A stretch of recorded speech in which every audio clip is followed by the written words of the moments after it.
झंडाला के रिहायशी मुबशर हुसैन ने अपनी ज़मीन वाक़या बिम्बर रोड नज़द CBA कॉलेज झंडाला पर कब्जा की कोशिश नाकाम बना दी। तफसीलात के मुताबिक गुज़िश्ता रोज़ झंडाला के रिहायशी मुबशर हुसैन ने मीडिया से गुफ्तगू करते हुए कहा कि हमारी ये ज़मीन 4 कनाल 11 मरला है, जिससे हमारे साथ हिस्सादार नूर हुसैन, मोहम्मद हुसैन वगैरह ने तकरीबन 10 साल कब्र फरोख्त कर दिया है। तीसरा हिस्सा फरोख्त कर दिया है कि रात की तारीकी में इसके बावजूद ये दोबारा हमारी ज़मीन पर नाजायज़ काबज़ हो चुके थे। मैं जंडाले का रिहायशी हाँ तो यह साड़ी ज़मीन है तकरीबन जो ना 4 कनाल 11 मरले रकबा है तदादी मेन पिंबर रोड से वाक़ है। साडा एक हिस्सेदार है, दूजी तीजी थां चाचा लगता है नूर हुसैन तो मोहम्मद हुसैन, 2 भाई ने। वो साडे नाल तीसरे हिस्से के मालिक ने कागज़ां दी रूह नाल ना, और जो जिस तरह साड़ी आपस में वंड है वो साडे नाल तीसरे हिस्से के मालिक ने, जबकि वो अपना तीसरा हिस्सा इस जगह के विचों ऐसे खसरा नंबर के विचों अपना तीसरा हिस्सा पहले लै चुके हैं और वो लैके तो वेच चुके हैं मडाणी।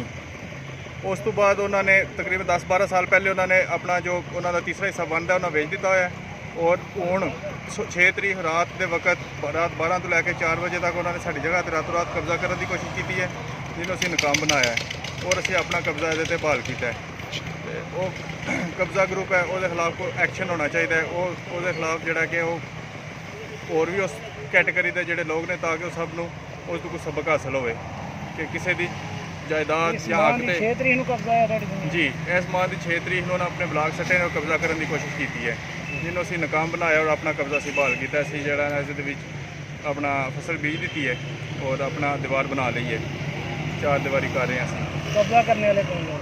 कब्जा करने वाला मोहम्मद हुसैन तो नूर हुसैन जंडाले के रिहायशी ने जी। और उन्होंने फयाज मंडाहट को अपना हिस्सा फरोख्त कर दिया हुआ है। हमने अपने दीगर साथियों के हमरा इस कोशिश को नाकाम बनाया है और पुलिस थाना ककराली को असल हकायक से आगाह किया। आज मीडिया के सामने हम रात की तारीकी की बजाय दिन दिहाड़े अपनी ज़मीन पर दीवार बना रहे हैं। खसरा नंबर के नूर हुसैन, मोहम्मद हुसैन, उसके अलावा मुबशर, सजाद वगैरह हिस्सेदार ने। इस तो 10-12 साल पहला नूर हुसैन और मोहम्मद हुसैन ने अपने हिस्से का रकबा फरोख्त कर दिते है। फयाज मंडाड़ है एक, वो इन्हों का रिश्तेदार भी है, उन्होंने ये रकबा फरोख्त कर दिते है। अपने हिस्से का रकबा फरोख्त करने तो बाद 2-4 दिन पहले इन्होंने इन्हों के हिस्से का रकबा थाना मलकीयत जो बयान दे के ये रकबा इन्हों का जोड़ा ये कब्जा करने की कोशिश की है। यानी बयान खेवड़ जो लै लिया, बयान खेवड़ जो लै लेने, कब्जा इत्थों लै लिया, थाना मलकीयत जो बयान लै लेने ते कब्जा जबरदस्ती इत्थों रात नहीं दिन नहीं ठीक रात में इन्होंने कब्जा करने की कोशिश की है। रात के 2 बजे उस तो बाद इन्होंने जोड़े असल मालिक ने जोड़े अज हूँ काम करते हैं पे, इन्होंने उस कब्जे की कोशिश में नाकाम करके इन्होंने खुद अपना कब्जा जोड़ा कायम कर रहे हैं।